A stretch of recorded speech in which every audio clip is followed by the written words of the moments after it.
At a sacred bend of the Saraswati river, where the celestial Drishadvati joined her sister stream and turned eastward, lay the revered land of Brahmavarta, a place sanctified by the Devas themselves. It was here that King Prithu, the divine and noble ruler, resolved to perform 100 Ashvamedha Yagnyas, a grand ritual of supreme kingship and cosmic harmony. When the announcement was made, all of nature rejoiced.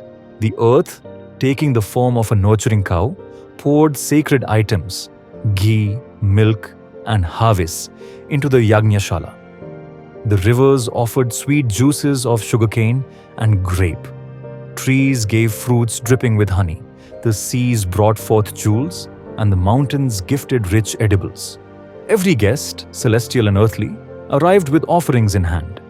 The air shimmered with divine presence. Narayana, Mahadeva, Brahma, the Dikpalakas, sages, Gandharvas, and Apsaras all gathered to witness Prithu's sacrifice. With devotion and precision, 99 Ashvamedhas were completed. But high above, Indra, the celestial king known as Shatakratu, grew uneasy. He had earned his divine title by completing 100 Ashvamedhas himself.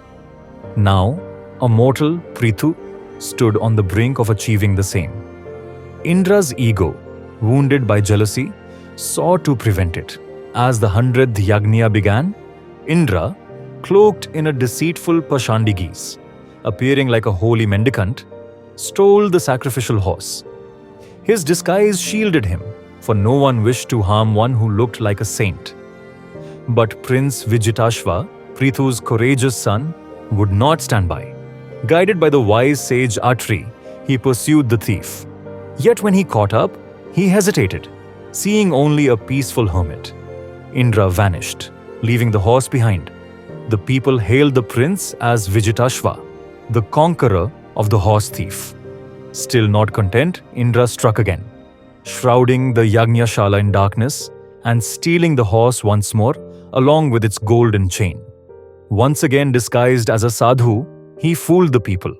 Once again, Vijitashva, incited by Atri, pursued. This time he unleashed his arrows, but Indra escaped, dropping the horse. These repeated deceptions planted a poisonous seed in the world. The Pashandi garb, once a divine ruse, became a popular mask. Hypocrites arose, false saints who mimicked holiness, and the line between truth and deceit began to blur. Dharma trembled under this cloak of illusion. Prithu's anger boiled over. He raised his bow, ready to confront Indra himself. But the Ritviks, guardians of ritual purity, intervened. "You must not slay as a sacrificer," they warned. "We will summon Indra and offer him as a sacrifice in the sacred fire." As they prepared the invocation, Brahma descended from the heavens, radiating serene wisdom. "Stop," he said. "This is not right. Indra is an avatar of Narayana. He acts out the divine play, though clouded now by ego." He continued, "Indra's disguise has given rise to deceit, but your anger will destroy your inner balance. You too are an avatar of Narayana. Should not divine forms work in harmony? Let go of this wrath. Completion of the 100th Yagnya is not in the ritual alone, but in the intent. We shall consider it fulfilled." Prithu heard these words. He let go of his anger. His bar lowered. Indra, moved by the king's grace and ashamed of his own pettiness, came forward and fell at Prithu's feet. The king of earth embraced the king of heaven, restoring divine harmony. Years passed.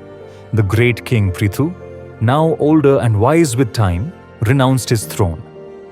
With his wife Archis and his sons, he wandered across the holy lands, seeking truth beyond power.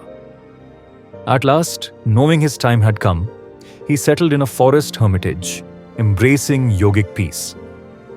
When he shed his mortal form, Archis followed him, joining her beloved on the funeral pyre in supreme devotion. Thus ends the tale of Prithu, a king who adopted the earth as his daughter, for which she came to be known as Prithvi.